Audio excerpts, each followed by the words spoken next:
त्याच्या आणि होत तर तिला आणून ठेवली तिला ती म्हणजे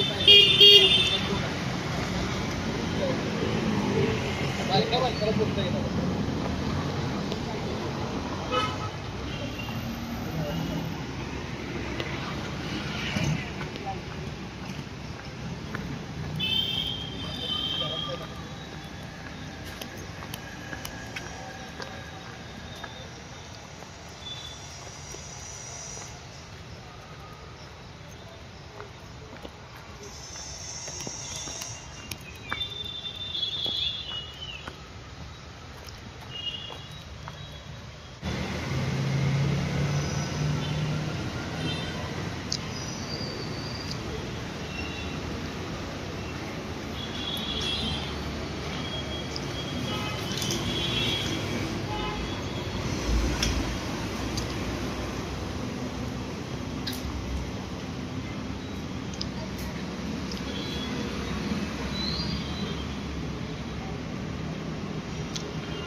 माझं नाव जितेंद्र वाडेकर, सातारा.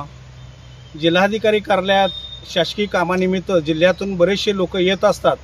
या ठिकाणी शौचालयाची उपलब्धता नव्हते, मात्र गेल्या काही दिवसापूर्वी वर्षापूर्वी या ठिकाणी मोठ्या प्रमाणात घाट घालून हे भव्य दिव्य हे शौचालय उभं केलं. या ठिकाणी अपंगासाठी सुद्धा व्यवस्था केली गेलेली आहे. मात्र हे न चालू करण्यामागे कारण काय आहे, नेमकं कोणाचे हितसंबंध आहेत, आम्हाला या संदर्भात खुलासा केला जात नाही.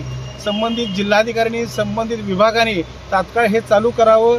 सर्वसामान्य माणसाला या सुलभ शौचालयापासून जे काही वापर केला जात आहे त्यासाठी योग्य ती पावलं ठोस उचलावी. जनतेचे पैसे पाण्यात जाता कामा नये याची दक्षता घेण्यात यावी.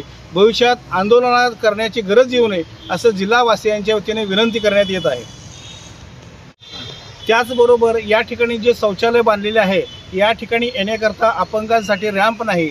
तसंच सर्वसामान्य माणूस ज्यावेळेस या ठिकाणी येईल, या परिसरामध्ये मोठ्या प्रमाणात झाडे आहे. भविष्यात छोटे मोठे सरपटणारे प्राणी आहेत. उद्या सर्पदंश झाला, एखादा डॉग बाईट झाला तर त्याची नेमकी जबाबदारी कुणाची, जिल्हा प्रशासन की संबंधित यंत्रणेची, याची दक्षता घेण्यात यावी आणि तात्काळ हे सुरू करण्यात यावे अशी विनंती करण्यात येत आहे.